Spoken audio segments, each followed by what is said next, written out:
দল সংগঠন মানে কি দল সংগঠন কেনেকৈ চলাব লাগে বীৰ লাচিত সেনাই দল সংগঠনৰ নামত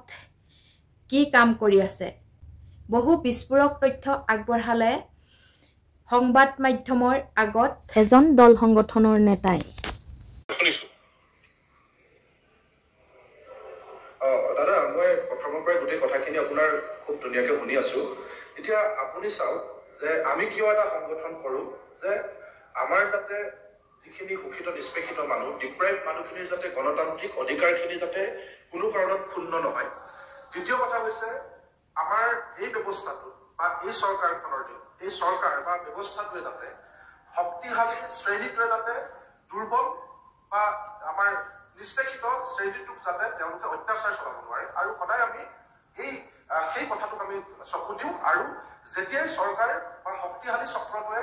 দুৰ্বল শ্ৰেণীটো বা দুৰ্বল শক্তিশালী শ্ৰেণীটো যেতিয়া দুৰ্বল শ্ৰেণীটোৰ ওপৰত অত্যাচাৰ চলায় তাৰ বিৰুদ্ধে আমি পাক পাতো সেইটো হৈছে সংগঠনৰ কাম কিন্তু আমি দেখিছো যে বহু সংগঠনে সদায় তেওঁলোকে চৰকাৰৰ পক্ষত থাকিব বিচাৰে চৰকাৰৰ বিৰুদ্ধে কেতিয়াও কাম কৰিব নিবিচাৰে আৰু ওলোটাই সাধাৰণ মানুহৰ বিৰুদ্ধে তেওঁলোকে কাম কৰে বা সাধাৰণ মানুহক অত্যাচাৰ চলায় এই গোটেই কথাখিনি আমি ইমান দিনে দেখি আহিছো আৰু বীৰ লাচিত সেনাৰ নামত তেওঁলোকে যিখিনি কাম কৰিছে আপুনি ইতিমধ্যে কৈছে বা লাচিতৰ বীৰৰ নাম লৈ আমাৰ বীৰ বীৰংগনাৰ নাম লৈ যি ধৰণে অপহৰণ কিডনেপ ধন দাবীৰ দৰে যিবিলাক কথা অভিযোগ উঠিছে এই গোটেই কথাখিনি আচলতে আমি সম্পূৰ্ণৰূপে আমি গৰিহণা দিয়াই নহয় তেওঁলোকৰ ওপৰত চৰকাৰে যি ব্যৱস্থা লৈছে সেই ব্যৱস্থা আইনগতভাৱে কঠোৰভাৱে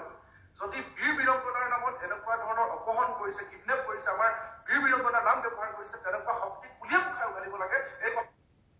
নিশ্চয় কথাকেইটা শুনি আপোনালোকে গম পাইছে দল সংগঠনৰ নামত যে বহু দল সংগঠনে লুণ্ঠন ধৰ্ষণ আচলতে কিডনেপ তেনেকুৱা ধৰণৰ কাম কৰিবলৈ কুণ্ঠাবোধ কৰা নাই এনে দল সংগঠনক উচিত শাস্তি দিবলৈ চৰকাৰক এটা অনুৰোধ জনালে এই নেতাগৰাকীয়ে আৰু এই কথাকেইটা যদি আপোনালোকে শুনিছে নিশ্চয় গম পাইছে কাৰণ বীৰ লাচিত সেনা কেইবাজনো ব্যক্তিক ইতিমধ্যে জেললৈ প্ৰেৰণ কৰিছে বা গ্ৰেপ্তাৰ কৰিছে তেওঁলোকে সংগঠনৰ নামত কাৰোবাক ধন দাবী কাৰোবাৰ পৰা টকা লুণ্ঠন এনেধৰণৰ কৰ্মত জড়িত হৈ থকা দেখিবলৈ পোৱা গৈছে সেয়েহে এইজনে স্পষ্টকৈ কৈয়ে দিলে যি দল সংগঠনৰ পৰা আমি সহায়ৰ হাত পাম বুলি হাবাতৰি খাই যাওঁ সেই দল সংগঠনে হুহি হুহি খাবলৈ ধৰে